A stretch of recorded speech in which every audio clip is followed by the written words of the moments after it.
will not call Trump to negotiate anything. No, I will call Modi, Narendra Modi, Prime Minister of India. कि Lula da सिल्वा जो कि president हैं Brazil के, उनके ऊपर यानी कि ब्राजील के ऊपर 50% टैरिफ ट्रंप ने लगा दिया। ट्रंप आजकल टैरिफ खेल रहा है। अब हुई बात ऐसी कि Trump uses tariffs as a power tool. Trump ने यह बोला कि president Lula can call me, वो चाहे तो मुझसे फोन पे बात कर सकते हैं। उन्होंने बोल दिया कि नहीं, मैं ट्रंप से बात ही नहीं करना चाहता। मैं नहीं बात करना चाहता ट्रंप से। I don't want to talk to him. Why should I talk to him? अगर मुझे बात करनी होगी मैं मोदी जी से बात करूंगा। ब्राजील ने तहलका मचाते हुए अब सीधे प्रधानमंत्री मोदी का नाम लेकर डोनाल्ड ट्रंप को जोरदार झटका दे दिया है। अब ये जो इंडिया रहा है ये मोदी का इंडिया है। अच्छा, अब बात यह है कि इंडिया ने एक बात ठीक की है। उसने कहा कि भाई तुम और यूरोप वो डील करे रशिया के साथ और मैं ना करूं। मैं समझता हूं I must appreciate India for their stands कि भाई तुम you are nobody to tell us what to do. तो ये तो मियां साहब इसको तो हमें तारीफ करनी चाहिए। जो ब्रिक्स है ना, मेरे ख्याल में ये ज्यादा बड़ा थ्रेट बनेगा। ब्रिक्स के लिए अगर चाइना, रशिया और इंडिया इकट्ठे हो जाते हैं तो हम थोड़ा सा लूज करते हैं। इस वक्त डोवल जी पहुंचे हुए हैं रशिया और पुतिन से मुलाकात की पिक्चर्स वायरल होना शुरू हो गई हैं। दोनों जब मिलते तो ऐसा लगता है दोनों भाई हैं। Ajit Doval, India's national security advisor, has landed in Moscow to navigate one of the most critical diplomatic crises India has faced in over a decade. Arshad Malik साहब, जो डॉलर है ना वो थ्रेटन होता है। ब्रिक्स डॉलर के मुतबादल करेंसी के ऊपर काम कर रहे हैं, तो ब्राजील से भी लड़ाई होनी है, चाइना से भी, रशिया से भी और इंडिया से, साउथ अफ्रीका से। लेकिन लगता कुछ इस तरह से है कि गालिबन इंडिया अपने स्टांस से पीछे नहीं हटेगा। प्रिंसिपली अगर देखा जाए तो किसी भी मुल्क को यह इख्तियार नहीं है कि किसी मुल्क को यह कहे कि तुम दूसरे मुल्क के साथ क्यों ट्रेड कर रहे हो। यह बिल्कुल इलॉजिकल बात है। किसी भी मुल्क की सॉवरेनिटी से मुतालिक ये कोई अच्छी बात नहीं है। मुतबादल एनर्जी और वो जो मुतबादल करेंसी बनाने की कोशिश कर रहे हैं, लोकल करेंसी में ट्रेड। एनडीबी बैंक भी बन गया जिसमें 50 बिलियन भी आ गए और उस पर जो लोन है वो लोकल करेंसी में दिए जाएंगे। सो IMF और वर्ल्ड बैंक को भी काउंटर करने की कोशिश। इस वक्त अमेरिकन प्रेसिडेंट जिस तरीके से दुनिया को ट्रीट कर रहे हैं, हमें गालियां मत दीजिए। हमसे आपको कोई प्रॉब्लम है तो आप हमें वो बता दीजिए, मगर गालियां ना दे। तो इसका मतलब है पब्लिक इनको गालियां दे रही है। उसमें उन्होंने जिक्र किया है कि अमेरिका अभी भी रूस से चीजें खरीद रहा है, यूरोपीय यूनियन रूस से चीजें खरीदती है, वो गैस लेते हैं, उनसे दीगर चीजें लेते हैं, उनका ट्रेड इतना ज्यादा है, आप हमें क्यों मना कर रहे हैं। जय हिंद, क्रिकेट हिंदुस्तान में आपका स्वागत है दोस्तों। हाल ही में अमेरिकी राष्ट्रपति डोनाल्ड ट्रंप ने अपने एक बयान में कहा कि ब्राजील के राष्ट्रपति टैरिफ पर बात करने के लिए फ़ोन कर सकते हैं, क्योंकि ट्रंप ने ब्राज़ील पर भी 50% का टैरिफ लगा दिया है। इसी को लेकर ब्राज़ील के राष्ट्रपति लूला का बयान सामने आया है। लूला ने ब्रासीलिया में एक कार्यक्रम में बोलते हुए कहा कि 2025 में हम अपने हितों की रक्षा के लिए विश्व व्यापार संगठन से बातचीत शुरू करने के साथ साथ सभी संभव उपायों का सहारा लेंगे। इसके साथ साथ उन्होंने कहा कि वह टैरिफ पर चर्चा के लिए ट्रंप को फ़ोन नहीं करेंगे, क्योंकि अमेरिकी नेता बात करना ही नहीं चाहते। उन्होंने यह भी कहा कि मैं प्रधानमंत्री मोदी को फ़ोन करूंगा, मैं शी जिनपिंग को फ़ोन करूंगा, मैं पुतिन को फ़ोन करूंगा, लेकिन मैं ट्रंप को फ़ोन नहीं करूंगा। ये तो मैं समझता हूँ I must appreciate India for their stands कि भाई तुम you are nobody to tell us what to do. तो ये तो मियां साहब इसको तो हमें तारीफ करनी चाहिए और हमें खुद भी। लेकिन नहीं काज साहब, इसमें तारीफ बनती नहीं है सर, नहीं बनती तारीफ इस पे, क्योंकि इंडिया का कोई वादा नहीं है, कोई स्टैंड नहीं है। मोदी जो है सरेंडर है ना, वो सरेंडर कर चुका है, उसने सरेंडर जो है वो किया हुआ है। किसी वक्त भी सर इसमें राह फरार इख्तियार करेगा। वही इंडिया है ना जो यूक्रेन में जिसके जो है हथियार मिले हैं, उसके हथियार जो है वो वहां पर यूज हो रहे हैं। वही इंडिया है जिसने जो है वो तमाम मुआहदे जो है वो तोड़े हैं। इंडिया को तो बात छोड़ दें सर, लेकिन पाकिस्तान जो है मैं बात और कर रहा हूं। देखें, मैं ये बात ही नहीं कर रहा।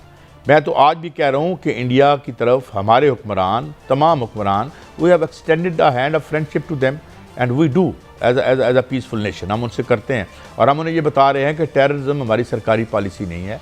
टेररिज्म एक दफ़ा आलमी एस्टेब्लिशमेंट की सरकारी पॉलिसी थी। अमेरिका बहादुर जो है इस टेररिज्म को प्रमोट कर रहा था। हमारे खत्ते में टेररिज्म के बूटे जो हैं अमेरिका ने लगाए और हम नालायकी की वजह से और कमज़ोरी की वजह से इस्तेमाल हुए। और ये बात हिलरी क्लिंटन यहाँ कह के गई है और आज हम उसी से नबुर्द आजमा होकर 70-80 हज़ार अपने शहरी शहीद करवा चुके हैं। 5-7 हज़ार हमारे जवान जो हैं उन्होंने एम्ब्रेस की है शहादत और आज भी हम इससे लड़ रहे हैं। तो मतलब it is always very early to learn something. मगर मियाँ साहब उसने कहा कि भाई मैं तेरी बात नहीं मानता, मैं रूस से अपनी आवाम की खातिर सस्ता तेल खरीदूंगा। लेकिन सर देखना यह है कि इंडिया खड़ा कहां पे है। क्या इंडिया स्टैंड कर रहा है? इंडिया तो यहां पर खड़ा है कि उस पर पाबंदियां लग रही हैं। इंडिया तो यहां पर खड़ा है कि उन्होंने जो 6 कंपनियां उस पर पाबंदियां लगा दी हैं। और पाकिस्तान जो है वो कहां खड़ा है? देखना यह है कि सर पाकिस्तान कहां खड़ा है। 3 दफा मार्को रूबियो ने फोन किया शाहदार को। क्यों फोन किया? क्यों कालें की? इसलिए कालें की कि हमारे साथ उनके मुआहदे हो रहे हैं। पाकिस्तान ने ईरान के साथ सालसी का किरदार अदा करने जा रहा है। वो बड़े खुश है। मियां साहब, अगर हमें ठेका फरोशी से चीनी ब्लैक करने से फुर्सत मिलती, 800 अरब डॉलर की उसकी एक्सपोर्ट है, तकरीबन 750 अरब डॉलर उसके फॉरेन एक्सचेंज रिजर्व्स हैं। IMF और वर्ल्ड बैंक का नाम और निशान नहीं है उसकी सरजमीन पर। उसके अलावा मनीष, आज जो एक बहुत इंटरेस्टिंग डेवलपमेंट हुई है, आपने वो जो बताया, वो छत पर चढ़ के, जैसे वो वीरू बोलता ना वो बसंती वाला सीन जो है शोले मूवी का, मौसी को बोलता है कि मैं शादी नहीं करवाओगे तो मैं जान दे दूंगा। तो ऐसा लग रहा है वो उसके ऊपर चढ़ गए टैंकी के ऊपर और वहां से बोल रहे हैं मोदी तू ट्रेड डील पास करे, मैं कूद जाऊं। मतलब छत पर खड़े होकर वो इंटरव्यू दे रहे हैं, बेचारे रिपोर्टर्स नीचे से चिल्ला रहे हैं। बट अपार्ट फ्रॉम दैट, कल रात का एक वीडियो बहुत वायरल हुआ है। वहां पर एक रिपोर्टर जर्नलिस्ट पूछ रही है कि आप, इंडिया कह रहा है कि आप रशिया से यूरेनियम, न्यूक्लियर ग्रेड यूरेनियम और फर्टिलाइजर्स इंपोर्ट करते हैं और बाकी दुनिया को ज्ञान बांट रहे हैं कि रशिया से इंपोर्ट मत करो, रशिया से इंपोर्ट मत करो। तो you know what he said, I don't know about this matter anything. सीधे सीधे दुनिया को बेवकूफ बना रहे हैं। He says just like that simply। जी तो मनीष जी, तो अभी दोवल जी गए किस बात के लिए वहां पे? बिल्कुल, तो ये जो हिपोक्रेसी में इसलिए ये नंबर्स लाया कि इस नंबर में 2 चीज है। एक तो यूएस का हिपोक्रेसी है कि आप पैलेडियम, यूरेनियम और फर्टिलाइजर्स वहां से लाते हो और इंडिया को सिर्फ आप ब्लेम कर रहे हो कि तुम तेल खरीद रहे हो इसलिए। यहाँ पर गायत्री जी, अगर उस पूरे ट्रेड डील की बात किया जाए तो उसका नेचर काफी डाइवर्स है।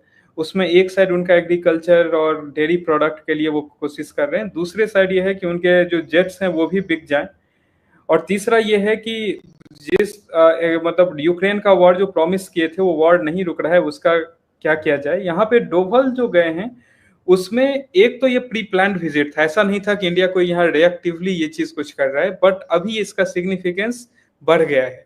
कि अभी कल की बात है, पंजाब के जो आईजी साहब है उनके वीडियो भी बड़ी वायरल है। उनका एक इंटरव्यू के क्या वो कहीं पे बात कर रहे हैं, वो कह रहे हैं कि पब्लिक से कि जी आप हमें गालियां मत दीजिए फोर्सेस को, और हमें गालियां मत दीजिए, हमसे आपको कोई प्रॉब्लम है तो आप हमें वो बता दीजिए, मगर गालियां ना दे। तो इसका मतलब है पब्लिक इनको गालियां दे रही है।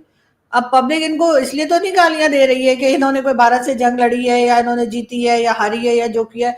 पब्लिक तो इनको इनकी अपनी करतूतों की वजह से गालियां लगा रही है। जिस तरह से ये पब्लिक को तंग कर रहे हैं, जिस तरह से ये बलूचिस्तान में कर रहे हैं या पंजाब में, हर जगह पे जो एक इशू बने हुए, डिफरेंट इश्यूज जो कंट्री के अपने अंदर बने हुए, उससे ये बचने के लिए अब इन्होंने यहाँ पे कोई ऐसा इस वक्त कोई इशू था ही नहीं जिसके ऊपर ये बोल देते कि हम भारत के ऊपर अटैक करेंगे और अंदर तक जाकर अटैक करेंगे और उसके बाद ईस्ट साइड से जाएंगे, साइड से जाएंगे। मतलब पहली बात तो ये बताता कौन है कि किस साइड से आएंगे। अच्छा चले, आप ये फेस सेविंग हो रही है बेसिकली, इसलिए कि यहाँ पर भी तो लोग तरह तरह के सवाल कर रहे हैं ना इनसे।